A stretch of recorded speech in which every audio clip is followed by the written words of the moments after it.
നീ എന്നോട് കള്ളം പറഞ്ഞു. നീ ചെയ്തു തന്ന എല്ലാ സഹായത്തിനും ഒരുപാട് നന്ദിയുണ്ട്. എന്റെ ബിസിനസ് ഇപ്പോ കുതിച്ചുയരുകയാണ്. പക്ഷേ സാഡ്ലി നിന്റെ ബിസിനസ് ഇപ്പൊ തകർന്നുകൊണ്ടിരിക്കുക. ഇഷിത, ഞാൻ നിന്റെ ഭർത്താവാണ്. എന്നിട്ടും നീ എന്റെ ബിസിനസ് തട്ടിയെടുത്തല്ലേ? അതും പോരാഞ്ഞ് എന്റെ കിഡ്നി പോലും അജയിന് കൊടുത്തു. നീ നിന്റെ മനുഷ്യത്വം മുഴുവൻ മരവിച്ചു പോയിലൂടെ ഇഷിത. നിന്റെ കമ്പനി തകർന്നത് നിന്റെ മോശപ്പെട്ട മാനേജ്മെന്റ് കാരണോ? അജയുടെ കമ്പനി വളർന്നത് വിദേശത്ത് നിന്നും മാനേജ്മെന്റ് സ്കിൽസ് പഠിച്ചിട്ട് വന്നതുകൊണ്ടാ. എനിക്ക് ഡിവോഴ്സ് വേണം. നിന്റെ മനസ്സ് കൊല്ലാണ് ഇഷിത. കേട്ടോ, നീ വെറുതെ മറ്റാരെയും ശപിക്കാതെ സ്വയം ശപിച്ചിവിടെ തന്നെ കിടന്നോ. കാരണം നീ ഇപ്പോ വെറും ഒരു യൂസ്ലെസ് ആയി മാറിയിരിക്കുക.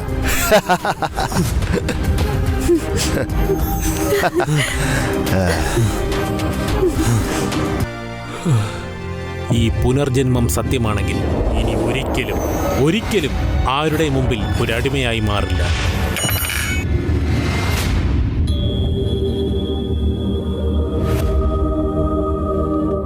ഇതെന്തായി സംഭവിക്കുന്നത്? സത്യത്തിൽ ഇതെന്റെ പുനർജന്മമാണോ? ശരിക്കും ഞാൻ 5 വർഷം പിന്നിലേക്ക് പോയോ? ഇത് വളരെ അത്ഭുതമായിരിക്കുന്നല്ലോ. ഈ ദിവസമാണ് ഇഷിത അജയെയും പാർത്ഥിവിനെയും ഞങ്ങളുടെ വീട്ടിലേക്ക് കൊണ്ടുവന്നത്. പക്ഷെ ഇത്തവണ ഞാൻ എനിക്ക് വേണ്ടി ജീവിക്കും, ആരുടെയും വളർത്തുമൃഗമായിട്ടല്ല.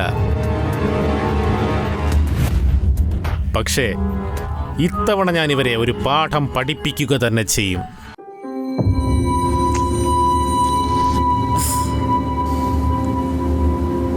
പാർത്ഥിവ്, എങ്ങനെയാണ് ഭക്ഷണം കഴിക്കേണ്ടതെന്ന് നിന്റെ അച്ഛനും അമ്മയും പറഞ്ഞു തന്നിട്ടില്ലേ?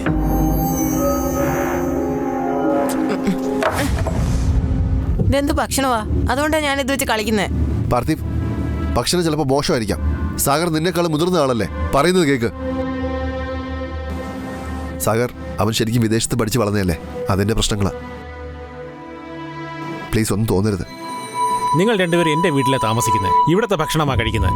എന്നിട്ടും ഭക്ഷണത്തെക്കുറിച്ച് കംപ്ലൈന്റ് ചെയ്യാണ്. നാണമില്ലേ നിങ്ങൾക്ക്? സാഗർ, ആരെങ്കിലും കുട്ടികളോട് ഇങ്ങനെ പെരുമാറുമോ? പിന്നെ പാർത്ഥിയാണെങ്കിൽ വിദേശത്താ വളർന്നത്. അതുകൊണ്ട് അവന് ഈ ഭക്ഷണമൊന്നും ശീലമില്ല. അവനോട് ഇങ്ങനെയൊന്നും പെരുമാറാൻ പാടില്ല. നീ മര്യാദക്കേടാ കാണിക്കുന്നേ. അജയിനോടും പാർത്ഥിയോടും ക്ഷമ ചോദിക്കേ. ഇവരെന്റെ ഔദാര്യത്തിലേ കഴിയുന്നേ. പോരാഞ്ഞിട്ട് ഓരോ കുറവുകൾ പറയുക, എന്നിട്ട് ഞാൻ ക്ഷമ ചോദിക്കണമെന്നോ? ഇഷിത, നീ സാഗറുമായിട്ട് വഴക്കിടണ്ട. ഞാനും പാർത്ഥിവും ഇവിടെ വരാനേ പാടില്ലായിരുന്നു, വെറുതെ നിങ്ങളെ ഡിസ്റ്റർബ് ചെയ്യാനായിട്ട്. അജയും പാർത്ഥിയും എന്റെ ഗസ്റ്റാണ്. നീ ഇവരോട് ദേഷ്യം കാണിക്കുന്നോ? പറയാനുള്ളത് എന്നോട് പറയൂ. വീട്ടിലുള്ളവർ തമ്മിൽ സ്നേഹം വേണ്ടത്, ധിക്കാരമല്ല. എന്റെ സന്തോഷത്തിന് വേണ്ടി ക്ഷമ ചോദിച്ചാ എന്ത് കുഴപ്പം വരാനാ? എന്താ നിനക്ക് ഡിവോഴ്സ് വേണമെന്നാണോ? സാരമില്ല പാർത്ഥി, നിനക്ക് ഈ നാട്ടിലെ ഭക്ഷണം സൂട്ടാകില്ല. നിനക്കിത് ശീലമല്ലല്ലോ. നമുക്ക് ഇവിടുത്തെ ഫേമസ് സ്റ്റാർ ഫുഡ് ഹോട്ടലിലേക്ക് പോവാം. എനിക്ക് അവിടുത്തെ സാഫ്രോൺ ബിരിയാണി കഴിക്കണം. സാഫ്രോൺ ബിരിയാണി, പിന്നെ ഒരു സൂപ്പർ ഡ്രിങ്കും. അടിപൊളിയായിരിക്കും. ഇഷിത, നിനക്കൊരു കാര്യം അറിയോ? നമ്മൾ ഫോറിനിലായിരുന്ന സമയത്ത് സാഫ്രോൺ ബിരിയാണി ഒരുപാട് കഴിക്കുമായിരുന്നു. അവിടെ അഫോർഡ് ചെയ്യാൻ പറ്റുമായിരുന്നു. ഇവിടെ റേറ്റ് കുറച്ച് കൂടുതലായിരിക്കും അല്ലേ? പാർത്ഥിയുടെ നിന്റെ ഈ സന്തോഷത്തിന് വേണ്ടി ഞാൻ എന്ത് ചെയ്യും? അല്ലെങ്കിലും ബിൽ പേ ചെയ്യുന്നത് സാഗറല്ലേ? ഇഷിത, സാഗർ ദേഷ്യത്തിലാണെന്ന് നിനക്കറിയാലോ. ഞങ്ങളുടെ ബില്ല് അവൻ പേ ചെയ്യുമോ? പേ ചെയ്യുമെന്നോ? ഞാൻ ഇയാളോട് കിഡ്നി ചോദിച്ചാൽ പോലും ഇയാൾ എനിക്ക് തരും. ഞാനില്ലെങ്കിൽ ഇയാളുടെ ജീവിതത്തിന് ഒരു അർത്ഥവും ഇല്ല. ഇവർക്ക് സ്റ്റാർ ഹോട്ടലിൽ ഫുഡും കഴിക്കണം, ബില്ല് ഞാനും പേ ചെയ്യണം. ഇഷിത, ഇഷിത ലിസൺ. എന്താ? നിനക്ക് വേണ്ടി ഒരു ഡയമണ്ട് നെക്ലസ് കൊണ്ടുവന്നതാ. നിനക്കത് ഇഷ്ടപ്പെടും.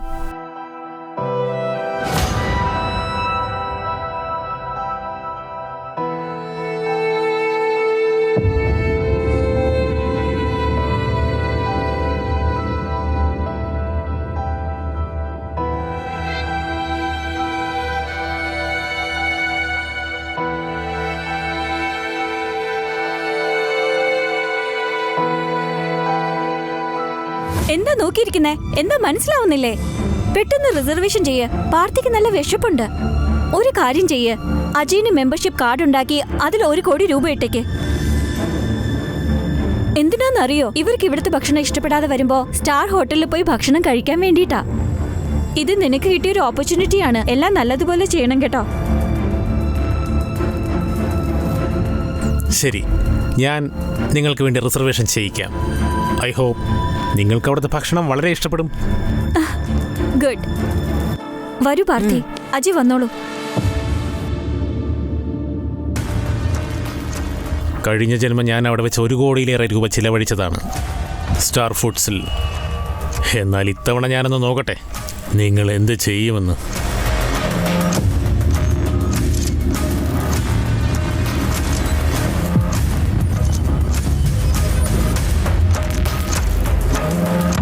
മിസ്റ്റർ ആകാശ്, ഇഷിതയുടെ എല്ലാ ബാങ്ക് അക്കൗണ്ട്സും ഫ്രീസ് ചെയ്യൂ. എത്രയും പെട്ടെന്ന് ഡിവോഴ്സ് പേപ്പറും തയ്യാറാക്കൂ. അവളുടെ കയ്യിൽ ഒന്നും ബാക്കിയുണ്ടാവാൻ പാടില്ല. ഹലോ മാഡം, നിങ്ങൾ റിസർവ് ചെയ്തിട്ടുണ്ടോ? യെസ്, മിസ് ഇഷിതയുടെ പേരിൽ 2nd ക്ലാസ് ടേബിൾ നമ്പർ 17. എന്ത് 2nd ക്ലാസ്സോ? നമ്മൾ ഈ ഹാളിലിരുന്നാണോ കഴിക്കാൻ പോകുന്നത്? സത്യത്തിൽ പാർത്ഥിവും ഞാനും വിദേശത്ത് ഫസ്റ്റ് ക്ലാസ്സിലാണ് ഇരിക്കാറ്, അതും വിൻഡോ സീറ്റിൽ. അവിടെ കുറച്ച് സ്പേസും പ്രൈവസിയും ഉണ്ടാവും. പക്ഷേ ഇത് നീ അല്ലല്ലോ ബുക്ക് ചെയ്തത്. കുഴപ്പമില്ല, അഡ്ജസ്റ്റ് ചെയ്യാം. 2nd ക്ലാസ്സിൽ എൻ്റെ പട്ടി പോലും ഇരിക്കത്തില്ല. നിങ്ങൾക്ക് ഒരു കാര്യം അറിയത്തില്ല. ഒരു സീറ്റ് ബുക്ക് ചെയ്യാൻ കൂടി അറിയില്ല. നിങ്ങളൊരു വേസ്റ്റാ. പാർത്ഥിവ്, സാഗർ, പാർത്ഥിവ് വിദേശത്ത് പഠിച്ചു വളർന്നേലേ, അവന് കുറച്ച് പ്രൈവസിയൊക്കെ വേണം. പിന്നെ ഞങ്ങൾക്ക് ഫസ്റ്റ് ക്ലാസ്സാണ് ശീലം, 2nd ക്ലാസ് അല്ല. അതുകൊണ്ട് അവനോട് ദേഷ്യപ്പെടണ്ട. വീട്ടാ, ഞങ്ങൾക്ക് വേണ്ടി ഇവിടുത്തെ ഏറ്റവും വില കൂടിയ VIP സീറ്റ് ബുക്ക് ചെയ്യൂ. മാം, VIP സീറ്റിന്റെ കോസ്റ്റ് ഏകദേശം 1 കോടി രൂപ വരും. അതുകൊണ്ട് എനിക്കത് അഫോർഡ് ചെയ്യാൻ പറ്റില്ലെന്നാണോ? എനിക്ക് വേണമെങ്കിൽ നിനക്കെതിരെ കംപ്ലൈന്റ് കൊടുക്കാം. മാം, അങ്ങോട്ടേക്ക് വന്നോളൂ.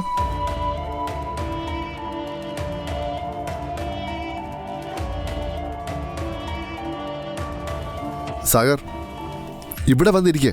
ഇതാണ് ഈ റെസ്റ്റോറൻറ്റിലെ ഏറ്റവും വിലയേറിയ VIP സീറ്റ്. നീ ഒരിക്കലും ഇതിലിരുന്നിട്ടുണ്ടാവില്ലല്ലോ. ഒന്ന് ട്രൈ ചെയ്ത് നോക്ക്, നല്ല കംഫർട്ടബിൾ ആയിരിക്കും. അല്ലെങ്കിലും ഇയാളെ കൊണ്ട് എന്തിനു കൊള്ളാം? ഇയാൾ എന്നോട് ക്ഷമ ചോദിച്ചില്ല. ഇയാളെ വിട്ടേക്ക്. ഇയാൾ കഴിക്കുകയോ കഴിക്കാതിരിക്കുകയോ ചെയ്യട്ടെ. നിങ്ങളായിക്കോ, എനിക്ക് ഈ വെള്ളം മതി. എനിക്കിപ്പോഴും നിന്നെക്കുറിച്ച് പ്രതീക്ഷയുണ്ട്. കുറച്ച് ബിരിയാണി ബാക്കി വെക്കാം, നിന്റെ തെറ്റ് സമ്മതിച്ചതിന് റിവാർഡായിട്ട്. വേണ്ട, ഞാൻ ഓക്കെ. ഓക്കേ, ഇത്രയ്ക്ക് നാടകമൊന്നും വേണ്ട. അല്ലെങ്കിൽ ഞാൻ ബാക്കി വെക്കുന്ന ഭക്ഷണമല്ലേ നീ കഴിക്കുന്നേ? അതാ ഞാനും ആലോചിക്കുന്നത്. ഇഷിതയെ പോലൊരു പെണ്ണിന് സാഗറിനെ പോലൊരു തന്നെ എങ്ങനെയാ കിട്ടിയെന്ന്. ഇങ്ങനെയുള്ള കാട്ടിക്കൂട്ടലുകളൊക്കെ കാണിച്ചിട്ടായിരിക്കും അല്ലേ? എന്തായാലും കൊള്ളാം. വേണ്ട, അയാളെക്കുറിച്ചൊന്നും പറയണ്ട, അല്ലെങ്കിൽ തലയിൽ കയറിയിരിക്കും. അല്ല അജയ്, നിനക്കും പാർത്തിക്കും എന്താ വേണ്ടേ? സാഫ്രോൺ ബിരിയാണിയും സിൽവർ പ്ലേറ്റഡ് ദോശയും ഞങ്ങൾ ഫോറിനിലായിരുന്നപ്പോൾ ഒരുപാട് കഴിച്ചിട്ടുണ്ട്. നീയും അത് ട്രൈ ചെയ്ത് നോക്ക്. Waiter, 3 saffron biryani, 3 silver plated dosa, പിന്നെ മസാല പനീർ, പിന്നെ ഒരു റെഡ് വൈൻ ബോട്ടിൽ. താങ്ക്സ് മാം, കുറച്ച് നേരത്തിനുള്ളിൽ ഓർഡർ വരും. ഇഷിത, നിനക്ക് തോന്നുന്നില്ലേ നമ്മൾ ഓർഡർ ചെയ്ത് കൂടിപ്പോയെന്ന്? അതിനെന്താ? അല്ലെങ്കിലും കാശ് കൊടുക്കുന്നത് സാഗറല്ലേ? അയാൾക്ക് തെറ്റ് തിരുത്താനുള്ള ഒരു അവസരം കിട്ടിയതല്ലേ? ഇയാൾ മര്യാദയോട് പെരുമാറിയില്ലെങ്കിൽ ഞാൻ ഇയാളോട് ക്ഷമിക്കാൻ പോകുന്നില്ല. അല്ല, പാർത്ഥി എവിടെ പോയി? ഞാൻ പറക്കുന്നേ.